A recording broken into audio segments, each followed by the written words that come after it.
విజయనగరం నగరపాలక సంస్థలో ఉన్న 50 డివిజన్లకు సంబంధించి 61 సచివాలయాలు ఉన్నవి.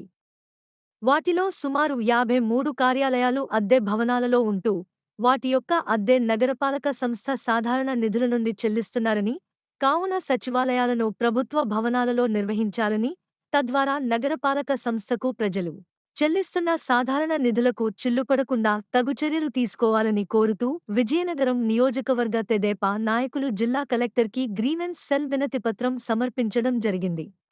విజయనగరం నగరపాలక సంస్థలో 50 డివిజన్లు ఉన్నాయి. అయితే 50 డివిజన్లకు గాను 61 సచివాలయాలు ఉన్నాయి. అయితే ఇటీవల పత్రికల్లో చూసింది ఏంటంటే 61 సచివాలయాల్లో 53 సచివాలయాలు ఈ రోజుకి కూడా అద్దె భవనాలు ఉన్నాయి. కేవలం 8 సొంత భవనాలు. ఆ అద్దె భవనాలు కూడా హయ్యెస్ట్ వైకాపా నాయకుల ఇళ్లలోనే పెట్టుకున్నారు అన్నది కూడా పత్రికల ద్వారా తెలిసింది.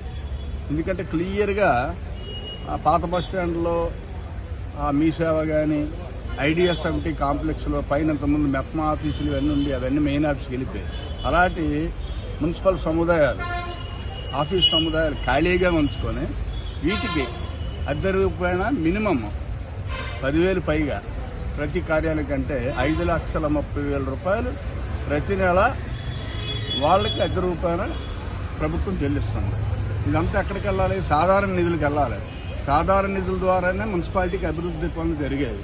అంటే ఈ లెక్కను చూస్తే సంవత్సరానికి 60 లక్షల రూపాయలు వీటి రూపాయలు అవుతుంది. కాబట్టి కలెక్టర్ గారి దృష్టికి తీసుకెళ్ళాం. వెంటనే దీని మీద తగిన చర్యలు తీసుకొని సాధారణ నిధులు చిల్లు పడకుండా చూడాలని ఆయన కోరడమైంది.